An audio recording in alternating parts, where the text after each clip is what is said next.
Thank you for being here, and I'm happy to share with you my work. Is the mic the right level and all that? Okay, good. All right, so if a scarf gets in the way and causes friction, let me know. I want to just acknowledge that my work is primarily on this co-experienced positive state that I call positivity resonance, which I sometimes say is the most elemental unit of love when we consider love as an emotion. And from my conceptualization, love and compassion are one and the same. It's love while you're aware of somebody's suffering and who's not suffering, right? So if we're really aware of the person that we're with and connecting with them and kind of recognizing their whole self, there's compassion in there. So if you don't hear the word compassion frequently in the talk, please make that translation. All right. I want to first give a shout out to my team in the PEP Lab. This was a particularly big year of the PEP Lab where we had an army of undergraduates helping us collect some data that I'll share with you. And I also just want to acknowledge my funding sources, many different agencies at NIH, because nobody funds this stuff particularly, so I go shopping around. And also private foundations have been really instrumental, including Mind and Life, which I know is important to a lot of people's work here. The framework from which this work grows comes from my earlier work on the Broaden-and-Build Theory. So I just want to, for people who might be new to this, just give you the outlines of that before we jump onto this new ideas about positivity resonance. And those are, my book Positivity was a book that looked back at the previous decade and described the research that we had done in the previous decade. And Love 2.0 was a forward-looking book, which was describing what I wanted to do in the next 10 years. So if you're interested in the ideas that were in there, all the research that supports it isn't in the book, but is on my lab website where you can get to, actually that's not the best lab website, just Google Fredrickson and you can see that. And then I have a new book that came out. I'm not suggesting that you buy it, but if you do buy it, you shouldn't pay full price. So that's why there's a little code there. You can ask me for that later. So what we have learned about positive emotions through decades of focused research in the laboratory and in the field is that positive emotions fundamentally change the way the human brain takes in information.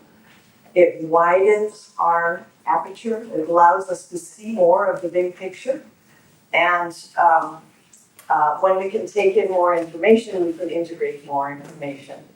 And this is not just a metaphor. We see this in eye tracking studies, we see it in brain imaging studies, we see it in behavioral studies. So it's, again, not just an idea of openness, but we see that attention and awareness is expanded in those moments when you're experiencing positive emotion. And those moments are brief. So these are brief moments of openness, and that it's a cognitive openness. We found that it's a comportment openness. People carry their torsos in a way that's more open, and they're more socially interested. They're more likely to think in terms of we than in terms of just me. So this is a broadened awareness that is found in multiple elements. Now, even those moments of broadened awareness are short-lived. They matter because they function as nutrients for growth. And so I think of them as, like eating our fruits and vegetables. We're not going to be healthy by eating, one beautiful tomato a year. We need to have a steady diet of fruits and vegetables in order to maintain our health. And similarly, I think we need to maintain a steady diet of positive emotions, mild positive emotions, frequently in daily life, as part of being healthy, living well. So those are the two, they have very different temporal moments. Positive emotions broaden in the moment, and that broadening disappears when the emotion disappears. But having many, many moments of that open awareness functions as a nutrient for growth that builds our resilience, our resourcefulness, helps us become better versions of ourselves. So that later, when we're facing threats or difficult situations, we have more resources to bring to bear. So that's the evolutionary argument for why positive emotions are part of our experience, is because they were nature's way of making sure we grow and become more resourceful over time, even if we're not thinking about it. There are other ways to grow, obviously, but it's one way that enjoyment brings you there. Now, among the nutrients of positive emotions, I used to think all positive emotions broaden and build in somewhat similar ways, and then through a number of different influences on my thinking, I came to realize that maybe there's one positive emotion that matters more than others, and functions as a superfood or a super nutrient, really nutrient-dense food. My son, who's in marketing, says, that superfood concept is just a marketing ploy. But I said, I'm going to continue to use the analogy because I love it. It works. I think it conveys what I want to convey. But that positive emotion that matters more than others, I think, are the ones that we collaboratively experience, not just regulating each other's emotions, but experiencing emotion about our connection, and sort of a warm-hearted connection. I want to give you a few examples, and then I'll give you a definition. So laughing with a friend or a child, celebrating success with a colleague, smiling at a baby. I think the clearest definition is positivity resonance is we're able to see it in this context because it's not based on words. It's like this subtle dance of positive engagement that ends up being really important for healthy child development. And developmental psychologists have taught us over the years how vital these positive engagement states are, because the caregivers who don't have them, the ones who are depressed, aren't getting into that behavioral mimicry as often. And it affects child development for decades, not just social development, but academic achievement and cognitive development. So this kind of positive little dance that happens in moments between infants and caregivers or other adults who are nearby, this doesn't have to be your baby. It could be the baby in the cafe or a plane, or just if we.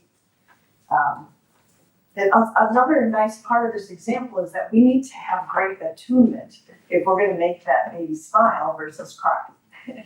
You come on too strong, like the clown effect. The clown might be, scary to a particular age. So you really need to be like saying, how's this landing?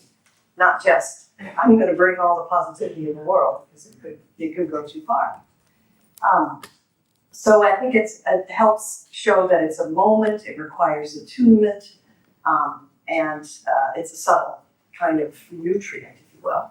And I actually think that moments of compassion, even if one person is taking in another person's suffering, still has an element of this attunement and kindness and, the good part about feeling seen rather than feeling ignored when you're suffering.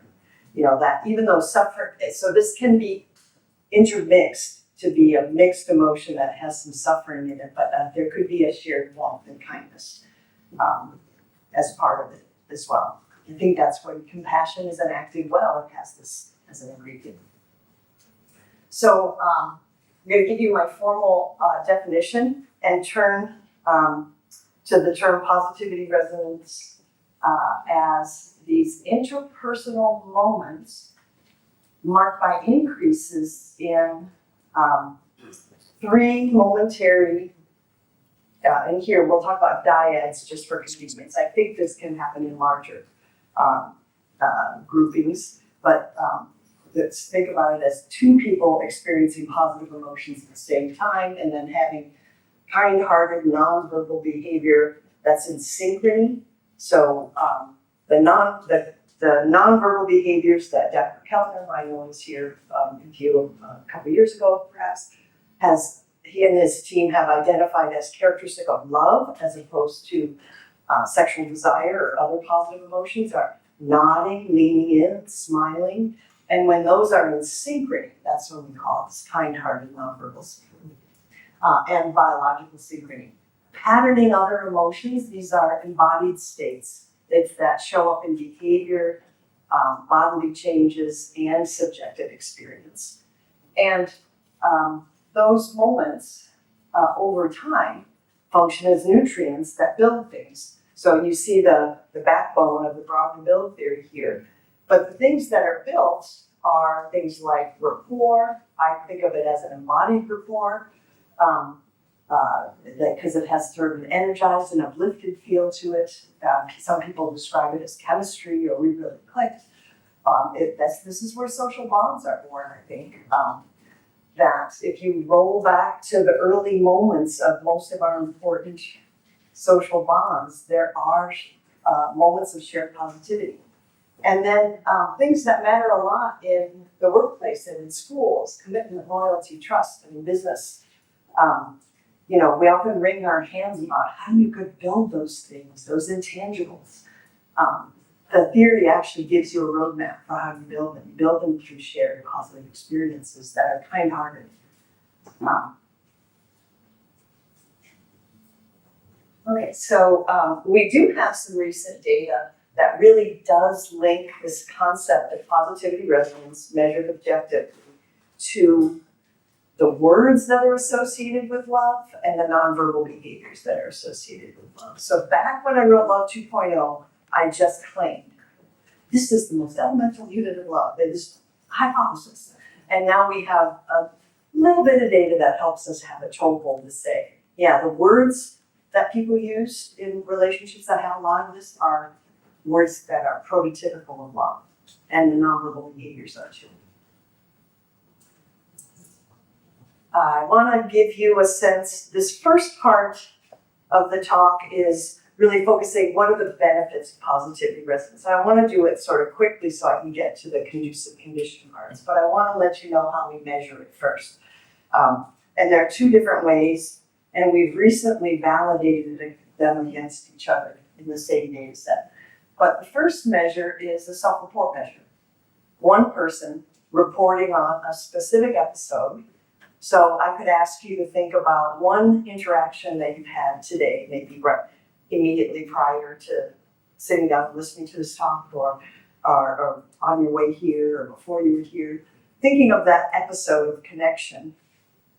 Reflect on the interchange between you and the other person. And ask yourself, in this episode, did you experience a mutual sense of warmth and concern? A mutual sense of being energized and uplifted in each other's company? And did you feel in sync with one another? So even though this is one person's perspective of what's happening, the focal object is what's happening between us. We do find that two people's reports tend to cohere on this, and they also cohere with some objective measures.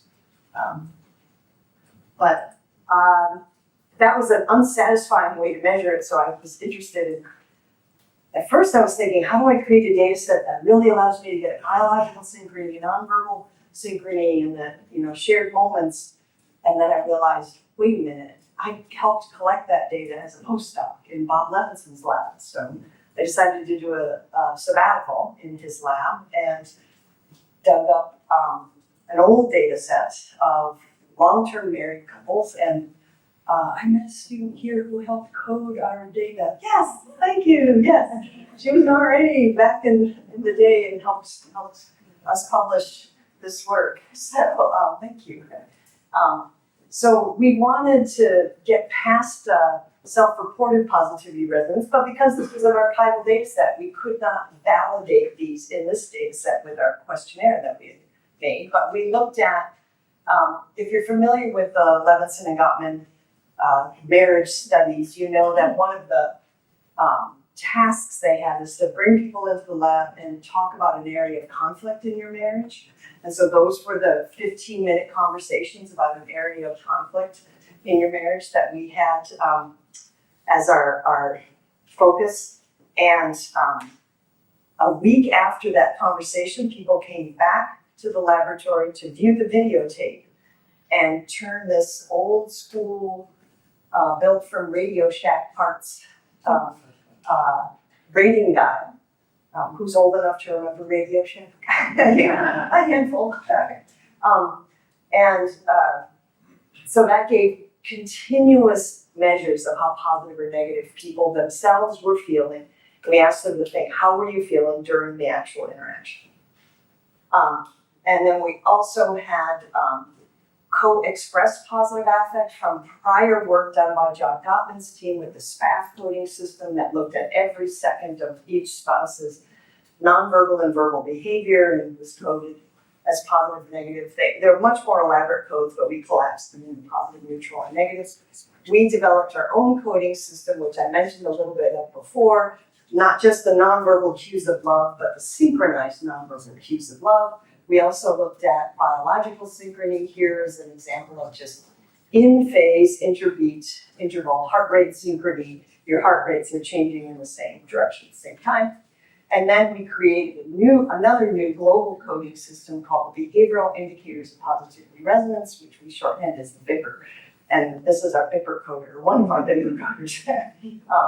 And my aim was to get at all the different facets of positivity resonance and see if they cohere. So one big first question is, do these things hang together? And we found in our measurement model that we have excellent fit. And in a later study, we computed how many seconds did each spouse, at the same second they both said they felt positive. At the same second, they both were expressing positivity and so on. That's how we measured it. That's why I've given you the definition. I've told you how we measure it. You might be like, why go into all this detail? Is it worth it? We find that there are reliable, replicable predictions of flourishing mental health, low depression, low loneliness, high resilience. So measures of positive mental health and then low negative mental health with the perceived positivity resonance scale, cross-sectional correlations. We also find prospective correlations of those things in April, May, and June of 2020. So as we were all enduring COVID and in-person data collection was shut down and we all pivoted to surveys, that's the survey element. And because I'm introducing a new concept with positivity resonance, a big challenge is showing that, is it different than just positive emotions? Is it different than just spending time with people? And so statistically, we control for those things. We look at does positivity resonance experienced within the episodes of a given day predict flourishing when we statistically control for positive emotions experienced in that day? Yes, it does. And positive emotions are a big piece of the concept, so we're controlling that out and it still predicts. And if you look at within a given day, how often people were socially connected with people, how often were they interacting, or how long those interactions last, we could covary those out and we still get a benefit for the quality of the interaction, not just that you were interacting.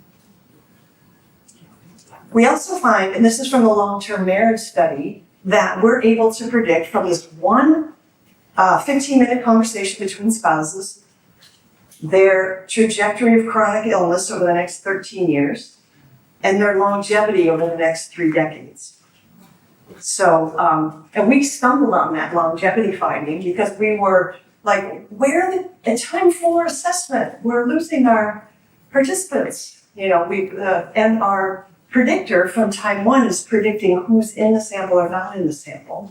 And so we went and did a proper get the official death records from the participants. It wasn't that people were getting divorced and leaving the study, it was that they were dying. These were long-term married couples. They had already been married 15 or 30 years, so they were past the initial risks of getting falling into the 50%. Here, those predictors of health and longevity are distinct from demographic factors. It's distinct from health behaviors at time one, distinct from positive emotions expressed during that same 15 minutes, and distinct from relationship satisfaction, which I thought was interesting because there's something in how people are emoting together collaboratively during an area of conflict that's predicting better than what people say about their marriage on a survey. So I think some of that self-report could be hoping their marriage is good, and not really recognizing that maybe the good stuff is absent. Okay. There's benefits for individual health, there's benefits for relational health. We argue that there's benefits for community well-being from positivity resonance. I want to give you one example. This was our first randomized control trial where we very briefly gave people evidence that positivity, this kind of positive connection with people matters. Go create some more of it. We don't really teach people skills, we just remind them to prioritize it. And as they do, they show higher levels of altruism, spiritual oneness, humility, especially if they're interacting with people they barely know. So the weak ties here matter a lot. And, from this study, you can say, well, positivity resonance comes with these good pro-social feelings or produces them over time. But so what? Where does it go? During the pandemic, we had the chance to test the benefits of them in consequential domains. I should say this is distinct from positive emotions. That's what we were able to control from in this study. But we looked at people's experience of positivity resonance in April 2020. That predicted their pro-social tendencies in May 2020. And in June 2020, that predicted in a mediated way whether people were wearing masks and maintaining social distance and washing their hands, controlling for political orientation. It was a little bit before things became super politicized about masks, but we still were able to control for that. So there's a benefit for public health, for the quality of our relationships. If we have high quality connections with strangers in our midst, we're more likely to take simple behaviors to protect everybody's health. And it's not just close others. And at first when I was studying weak ties, we lumped strangers in with the weak ties. Now we look at weak ties, no ties, and strong ties separately. And we learn that people gain different benefits from each different kind of tie. So the labeling kind of implies there's those people in the middle who give us everything, and then it's watered down and watered down. It's just qualitatively different, not necessarily less of the same. And we know that each tie type independently predicts people's mental health, their positive mental health flourishing, but also lower levels of the negative mental health, the depression, anxiety, stress. And that this is work by Collins and their colleagues in 2022, very large sample. The people who have the highest well-being have the biggest variety in their social contacts in day-to-day life. So this idea that we just need this inner circle and then, well, whatever, other people just exist. They're disregarding the benefits of other people is reducing our well-being, which is something that we're very interested in continuing to test with our intervention studies. The last thing on the benefits of positivity resonance comes out of my former graduate student's dissertation, Taylor West. She was very interested in intellectual humility, especially as enacted as willingness to listen and in a conversation with someone who has a different opinion than you. So people with opposing views on immigration, abortion, mask wearing, things that ended up being really actively on people's minds. And she's found this in studies that were, having people reflect on past interactions with strangers predicts their intellectual humility to different strangers. And then she just did this really lovely gamified, randomized controlled trial where people who had missions to, go talk to a stranger show more intellectual humility after a 3-week intervention. Whereas people who had the assignment or a mission to go talk to a close other about an unusual topic, no benefits to intellectual humility. So we get novel information from people we don't know, and that helps us kind of temper our own zeal for our own ideas and be more open to others. And again, it's the positivity resonance you experience with these strangers helps you have more tolerance for these other strangers. So it's not necessarily in the same interaction. Okay, so I feel like these data help me build the case that positivity resonance, positive connection is a health behavior. We need to be thinking about it as a health behavior, something that we need to promote to keep people healthier. And it's not just individual health, it's communal health. You see that with the pro-social orientation, the tolerance for people with opposing views, and behaviors that protect public health. So that's the part of the so what are these multi-level consequences, just to reinforce them. Mental health, physical health, longevity, those are at the individual level, communal goodwill, intellectual humility, public health.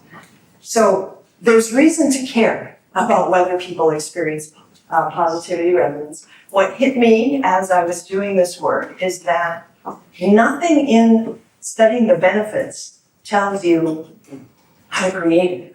That's a whole different research agenda. So my team and I turned to looking at the conducive conditions. And positivity resonance theorized 2 conducive conditions, but I think there are many more.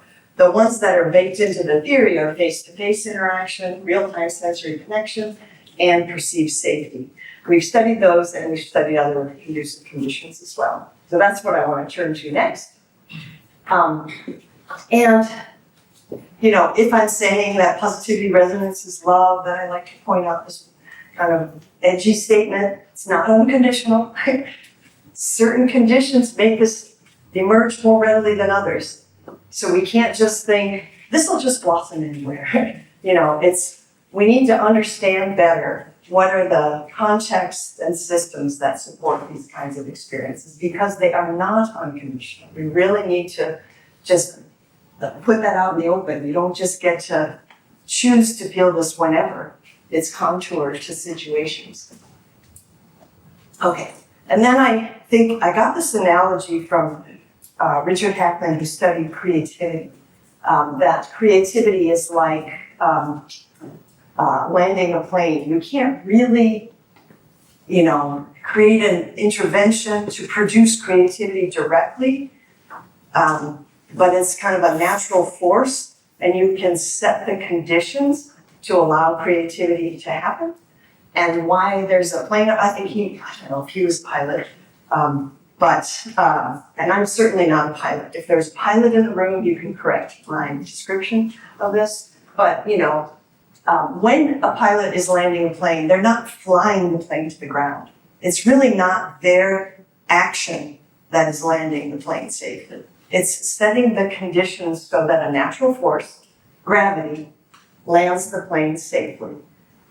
What those conditions are, that's where I need the pilot. It's like something to do with the flaps on the wings, But anyway, the pilot is working with the natural force, the gravity.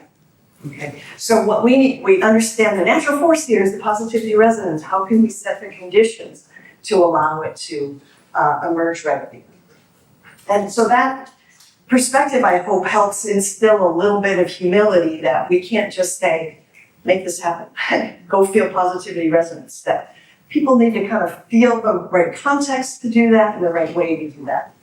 So I'm arguing that there are multi-level conducive conditions. I'm going to give you a preview of them and then little quick examples of each. At the episode level, there's real-time sensory connection, being in person versus not being in person. The feeling of trust, other people have your back, allows you to be more open with others. At the individual level, sort of individual skills can matter.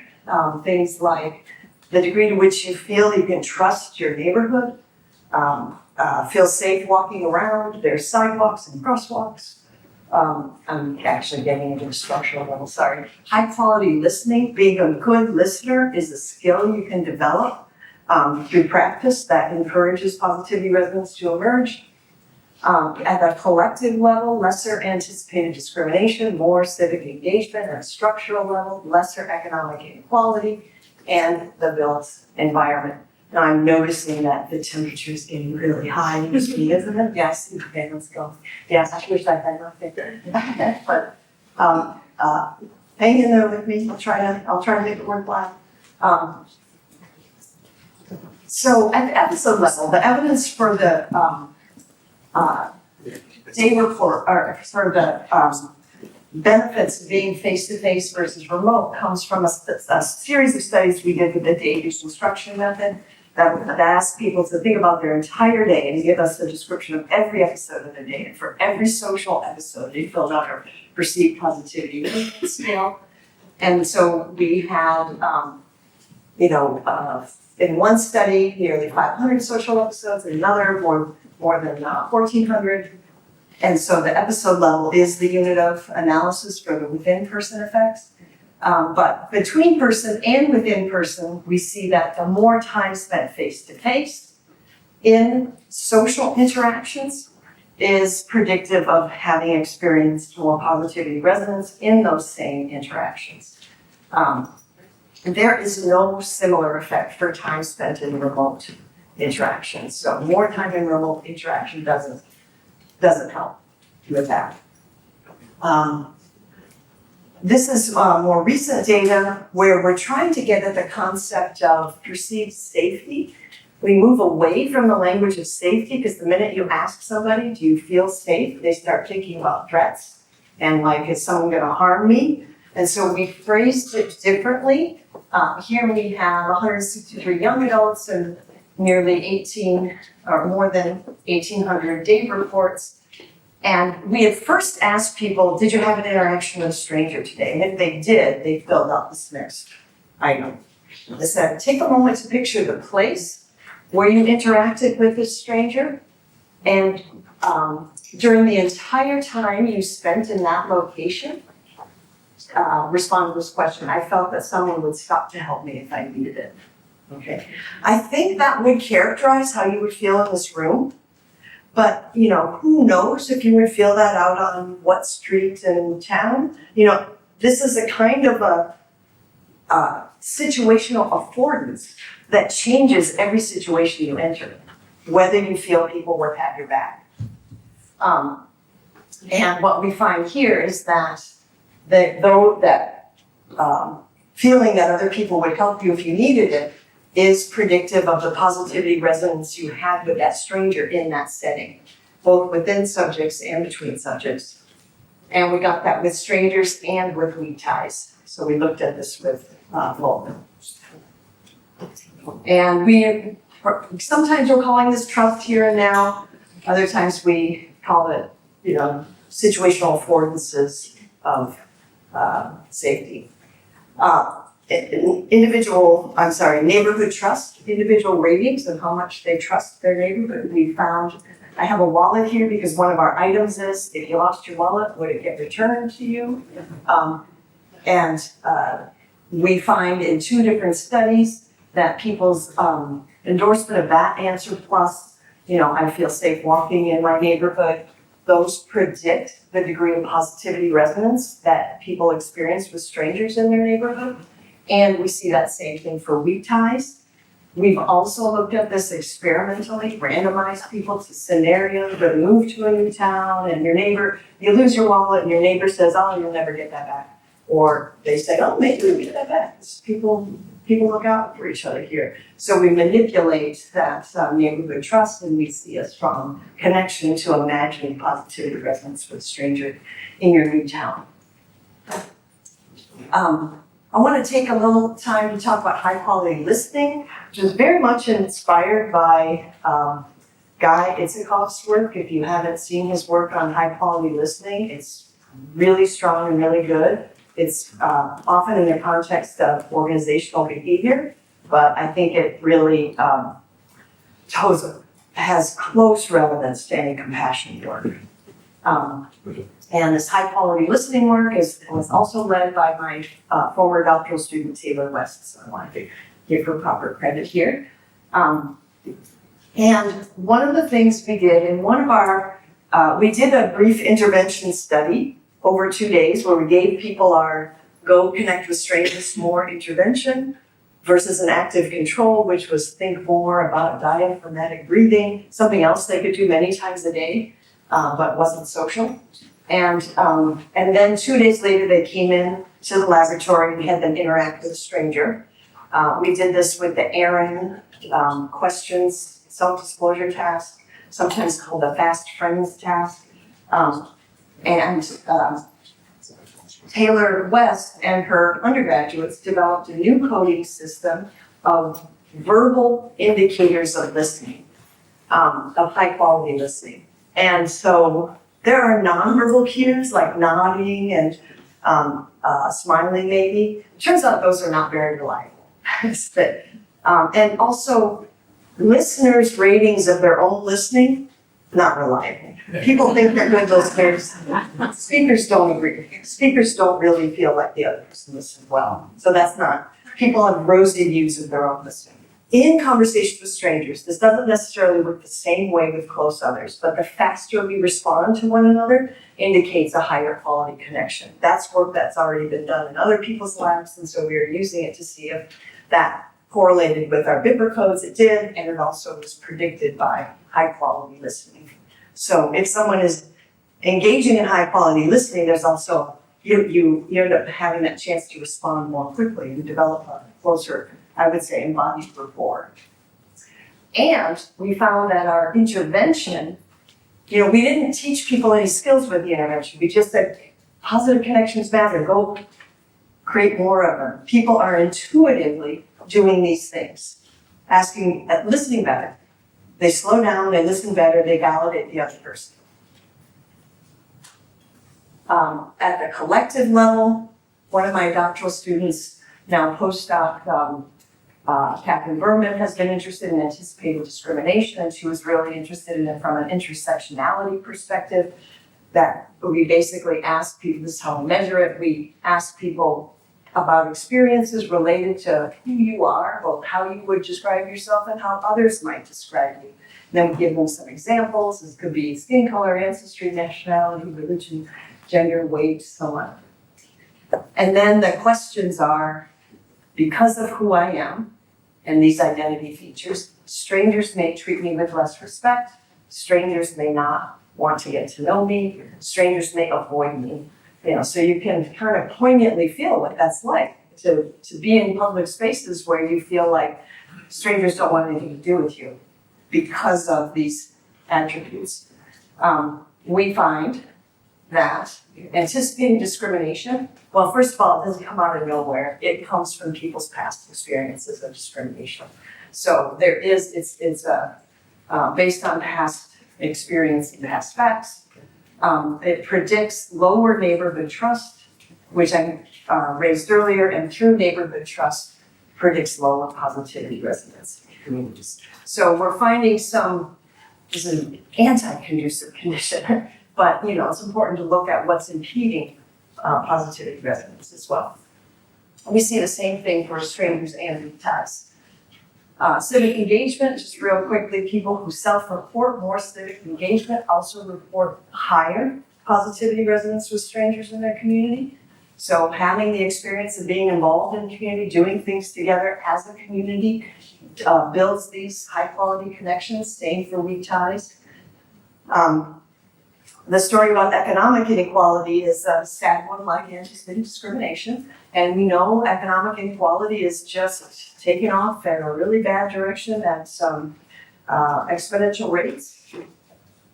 Perceived economic inequality, we've done this with measured economic inequality and randomized. I'm showing you the experimental study where we randomized people to high and low perceived economic inequality. That reduces neighborhood trust and reduces people's positivity resonance with a stranger in their community. In this randomized scenario study, it's an imagined interaction, but if you measure with the Gini index or perceived economic inequality, you get it with people's actual self-reported last interaction with a stranger. So these are things that are happening to our communities at a structural level that have really negative impact on our interpersonal connections and communities. Built environment is actually, can be a positive story. People were excited to be able to look at this, that like differences in different communities and get, actually zip code or county level data of the built environment. But here we just asked people, there are sidewalks on most streets in my neighborhood and there are crosswalks. We tried to get there are items in this scale, perceived walkability scale, there are a lot of interesting places to go. But we wanted to take those out because they could be social. We really wanted the ones that are just for built environment, sidewalks, crosswalks. And that's predictive of positive, higher quality connections with strangers in the community. So how we organize ourselves really matters. Same for weak ties. I mentioned at dinner last night to my really wonderful dinner companions that the best paper I read last year was by my friend Michael Steger. And if you haven't read this paper, Regenerative Positive Psychology, the first half of it, just make yourself get through. It's basically, yes, positive psychology has been around for a couple of decades, but look how the world is worsening. It's just, it's not doing much good. We're like spitting in the wind. So let's think of positive psychology differently. And when it starts making the analogy to regenerative agriculture and saying, what would it be like if positive psychology was focused on systems that support well-being, we would be doing more than trying to make this individual happy and this individual happy. He describes multiple ways in which regenerative positive psychology could be built, but the one that really resonated with me, given the work that we were doing, is let's foster the systems that support well-being, but also let's study people who are drawn to preserving those systems and figure out what motivates them to create more people who will tend to the systems that support everybody's well-being, instead of thinking just working with one individual at a time. So I think it's a very prevention science approach, and I would really love to get you guys to take a look at that work and see how it could be better, how it would apply to what you're doing.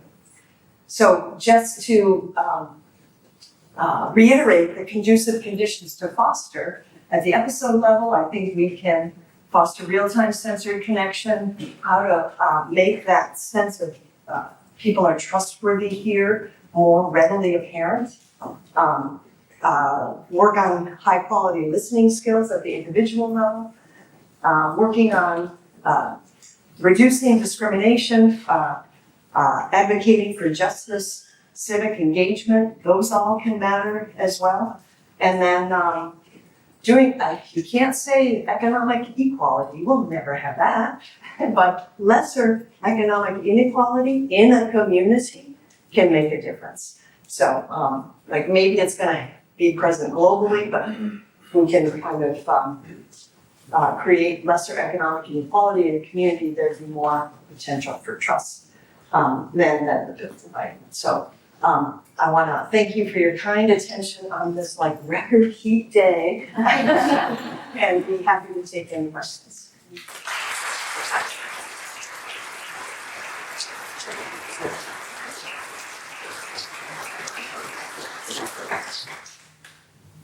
Questions? Thank you so much. It was really, really interesting talk. My question is, thinking about refining related to, like face-to-face interactions versus like virtual interactions.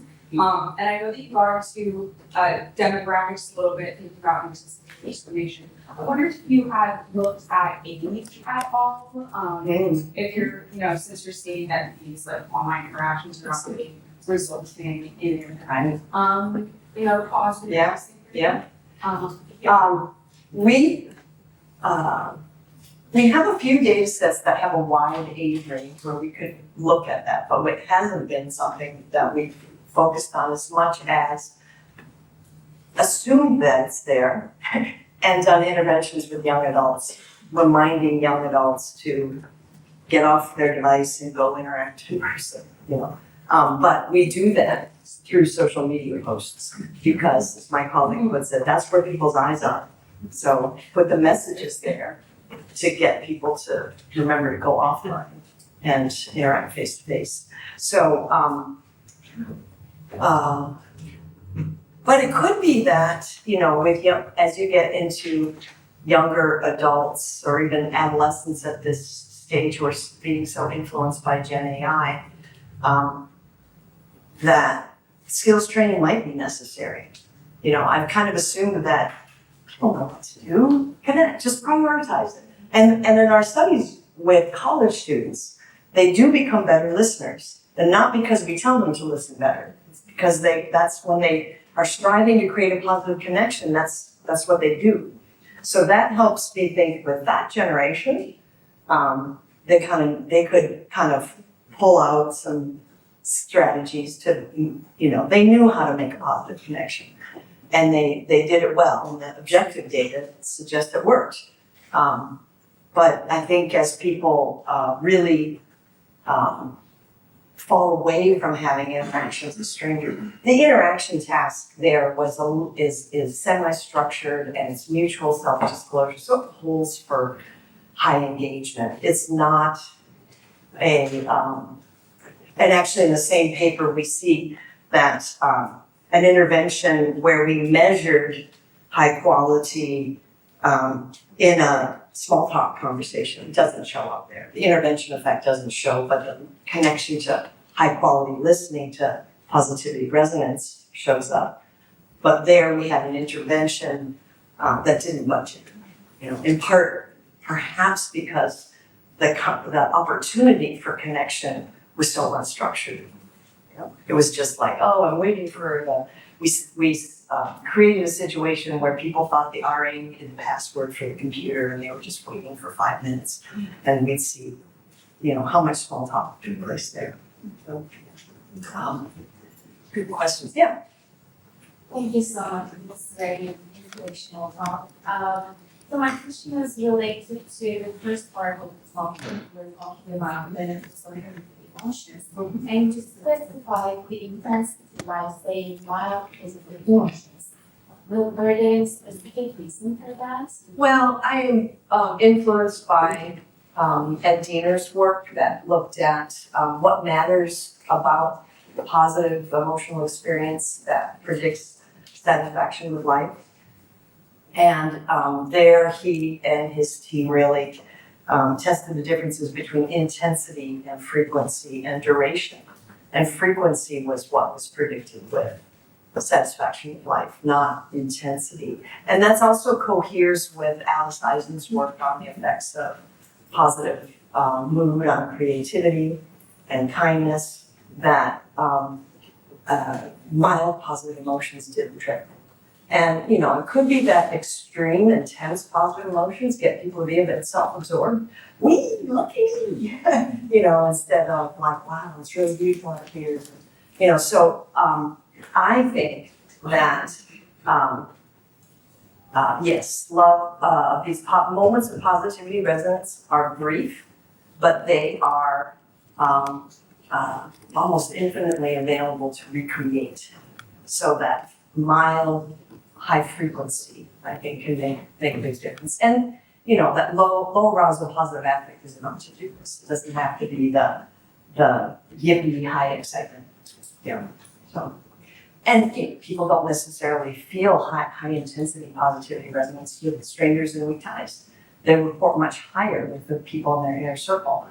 Not surprising, but even though those very different intensity levels, they're equally predictive of mental health. So even though the levels are lower, the frequency of those experiences predicts mental health. Yeah. Hello? Yeah. Thanks for the talk, and I had a quick question about the significance of embodiment, for example, of positive experiences, like more specifically, say, the importance of, say, interoception, for example, in experiencing positive resonance. I think this is something that we touched into yesterday during our community event with interactive activities. We got to know that we get to experience through your organizations all experiences. So I was wondering, being able to tap into your kind of monitoring moment-to-moment body sensations while not being hyper reactive or sensitive to it, like how we see say amongst patients with major depressive disorders, how that is to or is this associated with positive resonance? Yeah, great question. Great dissertation topic. No, I mean, it would be a great thing to study, and I hadn't really thought about how interoceptive skills might be like listening skills, right? Your ability to tune in well to the other, the ability to tune in well to the self could help. It could, it's possible that it could be a distraction though, from the other focus.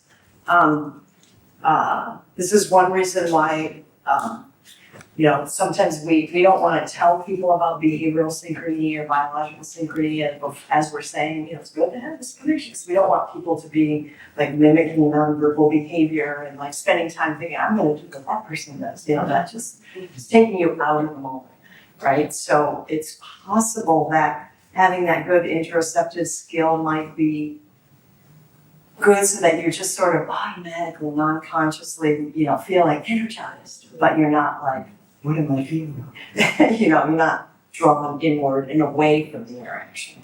So, but I think if it's, if interoception is measured in the laboratory with a heartbeat detection or other things, but it's just automatically available embodied knowledge, then I think it, if it comes online that way, which I don't know enough about the interoceptive literature, then I would think it would support it.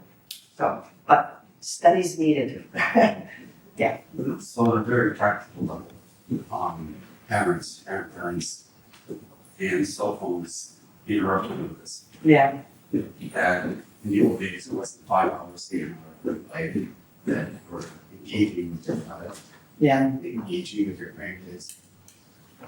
How do you get this information out? Even more so broadly to the public, that moment that you're listening with your child is not only affecting you, it's affecting them. Yeah, I know. I think we all need to get involved. I've been trying to get the word out, but the need for the word just keeps mounting higher and higher, So yeah, we were talking last night about whether we were pessimistic or optimistic about the future. It's like, the research has come along, but the dire need is also eclipsing that. I do feel like if people get the sense that these moments matter not because they feel good, but because they feel good, let's cherish that. But they set us up for growth, connection, success, resilience, and the harder times become, the more we're going to need that resourcefulness and resilience and have each other's back. And so I've been trying to figure out how to get, especially when people feel so overwhelmed, so stressed, to help show that these moments, they actually will keep the possibility set wide for the future so that we can maybe get past where we are and envision how to build a better next decade, not just accept what we have. I mean, one way I think to help would be to help people. So every time you go to, I struggle with this myself, I've turned up downtime on as a feature on my phone, which grays out my apps after 8 p.m. So just create more friction, like don't just fall into your phone and start reading and scrolling and reading news or playing games to distract yourself from that. Just take some agency about what goes through your mind. And is this the best place to be, just sending over your autonomy to people who design whatever it is that's showing up on your screen, or your grandkids, or your spouse, or your neighbor, or an old friend, or anyone. So, where do we want to invest? Yes. Has there been any thought to possibly some kind of app? I know there's an app that helps you get away from the screen, right? Yeah. And I remember there with and talk to right? Yeah. And is there any sort of like a magic number, cutoff? Like 5, 3, 4. I'm just curious. It's too little bit like 18's got right. I'm just curious. Yeah. No, we don't have good evidence of what frequency, and I think that might differ for different people. An extreme introvert like myself might be like one really good interaction with a stranger a day is like, woo, now I'm overwhelmed. But for extroverts, they might have a lot bigger need and tolerance. The intervention studies that we're doing right now are ones where we give our same kind of sort of psychoeducational video. People do implementation intentions, making if-then plans for they get social media posts created by peers or people in their same demographic group and age that say, hey, I did this and try it, I challenge you, just kind of like giving people's testimonials. And so the hope is that those will strengthen the intervention and help us test, for whom and how the interventions work better because you have stronger intervention. But also it kind of paves the way for how things might live on in communities after the fact. If you can start with an ambassador program of people who try this intervention or try talking to strangers, but then post social media about it. Man, I'm not a social media user, so it's like, who am I to be studying how to use it? So, but it's where people's eyes are. It's where they're looking. So, if people take seriously the health information that they see. Other people indoors. We know that by how fast cancer misinformation spreads. But so maybe we can use that sort of spreading the good stuff too. Yeah. And there are tons of people making app type things on this.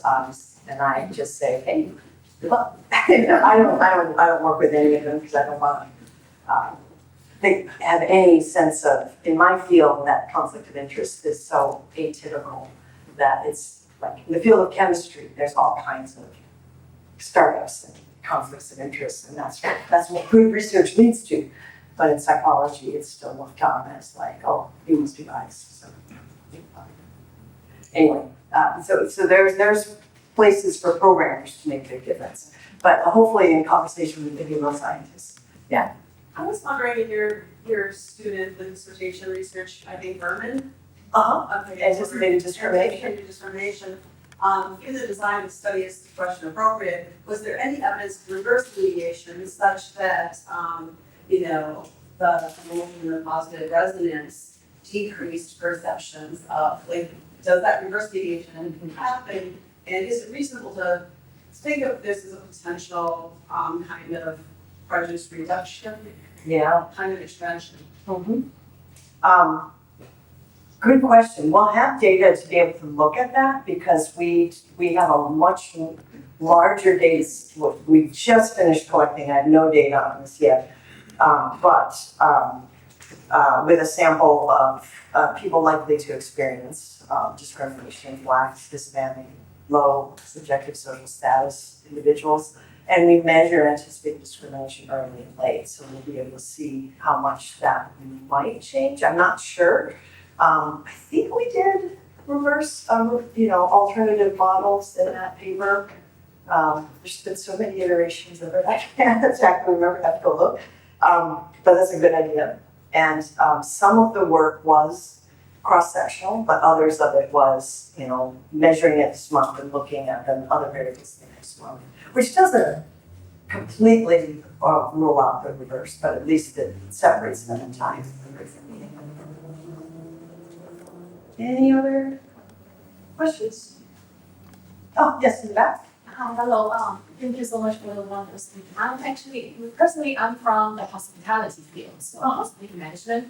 So in our field, we have organizations from hotels, restaurants, we have a lot of employees in this industry that are low payment, and then there's a lot of stressful schedule. And then so we're thinking like from the researchers in this discipline, we're thinking of how to create positive resonance among employees. And then it's very fascinating to hear from you that talking about systems, and like what system can do to incorporate or like advance this type of positive resonance. So do you think whether you have any studies or any thoughts about what organizations can do to enforce those positive resonance among employees, between employees and customers? Here I would recommend Guy Itikoff's work on high quality listening, because that's all in organizational settings, and he also worked with Sigal Prasad, who recently passed away, who does companion love in the workplace, sort of like cultures of love in the workplace, which she first studied in firefighters, but just like that caring about each other, that lightheartedness with it. And there's a reason it shows up in firefighters, and I think it's because they have lots of downtime. Kind of like college freshmen. It's like, what creates friendships is unstructured time. So when we have employees that are all very busy and everything is structured, and they feel like you have to be this level of productive, we are squelching opportunities for that positive connection to emerge. I think that leaders can create structures and rituals that are conducive. In my team, when we meet each week, we have a ritual where people will say something, rose buttered forward, some positive thing you're looking forward to, or positive thing that happened. And it's just a way for people to bring their full humanity into the room before we start talking science. So those things wouldn't happen unless who's ever leading it says, we give time to this, or whether it's a moment of silence, or contemplative practice. Those kinds of things. Leaders have a lot of power to reshape how things are done here. And then to not say that you want to create this positivity resonance so you'll have it with customers and we'll make money. You just need to do it because you care about it. You know what I mean? So employees are skeptical if they think you're trying to tweak something for their profit that is not their profit. So even structural things like employee-owned organizations would help people feel like, how I feel really could matter for the organization and how I treat people, and maybe you buy into that more if you had a financial stake in success. So that organic intention really matters. Yeah, I didn't get a chance to mention it so much here, but it really matters that these are authentic, contextually appropriate emotions and not just a veneer. If you're in person with somebody, nobody buys the fake positivity anyway. We all know when we've encountered it and we're like, oh, don't want to be near that person. Because their emotions are not connected to reality. It's like a uniform. And that can be off-putting. And we're really good sincerity detectors when we're in person with people. And so that's a good reason to try to be sincere. Because people will know if you're not. Yeah, I do think that high quality listening might be a good behavior that goes with hospitality. It might be that sort of way of tailoring someone's experience to be really fitting. That might be kind of how hospitality is enacted. So, glad you're here. Thanks for hanging in a hot room.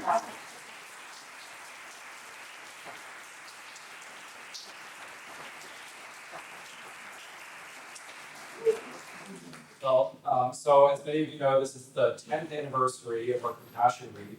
And so thank you again for an incredible talk today, your incredible talk out in the community yesterday. And we are so privileged to have you, as well as our workshop speaker in the back, join us this week. So thank you again, everyone. Thank you to all of you for your participation, coming out to all of the events. It's been tremendous. This is for you. We'll mail it to you, so don't And so again, one more time, thank you so much.